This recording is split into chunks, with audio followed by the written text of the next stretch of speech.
Kumain ka na ba? Kumain ka muna. Maghapon ako walang laman yung sikmura mo. Sigurado ako magagalit yung ate mo kapag nalaman niya nagugutom ka.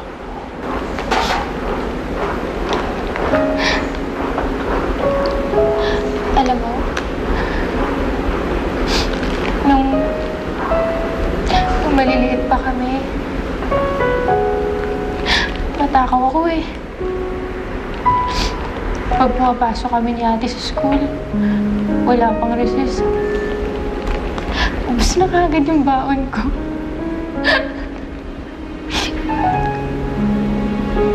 Pero, hindi ko nauubusan ng pagkain. Kasi, si ate, ayaw niya nangyayari yun sa akin. Binibigay niya sa akin yung... Binibigay niya sa akin lagi yung pagkain niya. Sabi niya sa akin, okay lang daw ko. Kasi magutom. Tapos ako, basta ako busog. Wait kasi ate ko.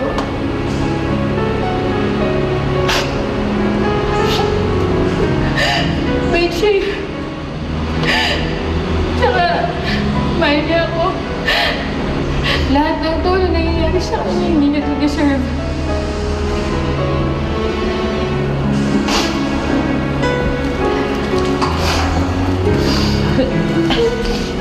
Alam ko yan, Bianca. Kaya nangangako ako sa'yo ngayon. Kahit lumabigat sa kalooban ko, nangangako ako. Sa oras na malaman ko kung nasa ng mami ko, ako mismo magsasabi sa mga polis kung nasan siya.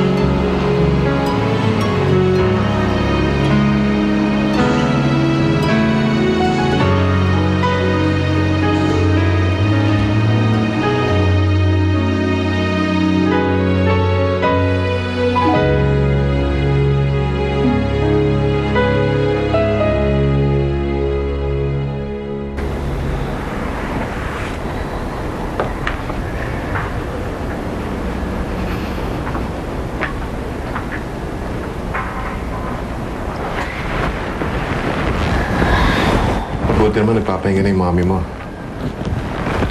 Baka naman biglang magising at magwala dito at magbasag, ha? Nakiusap lang ako sa kaibigan ko. Good thing he lent us his place. Pwede ba? Kaysa dagdagan mo yung stress ko, isipin mo na lang kung anong pwede nating gawin. Wait, you mean to say wala kang pang plano? Leslie, tatapatan kita. Ayoko makulong. Look, sabihin mo na sa akin, kung wala kang malino na plano, kung anong gagawin dyan sa mami mo, ako mismo, isusuko ko siya. Ayoko madamay pa tayo dito.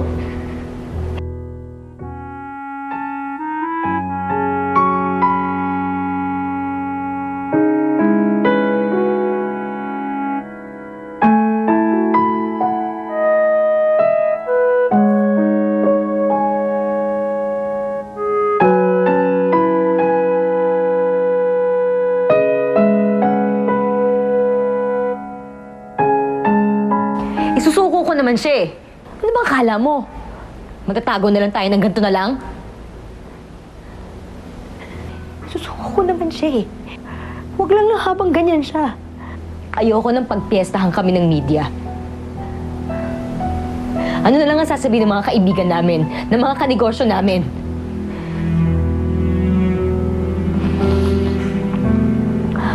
Alam mo, lahat to kasalanan ni Erica.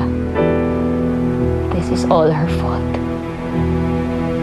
Kaya sana talaga mamatay na yung babaeng yun.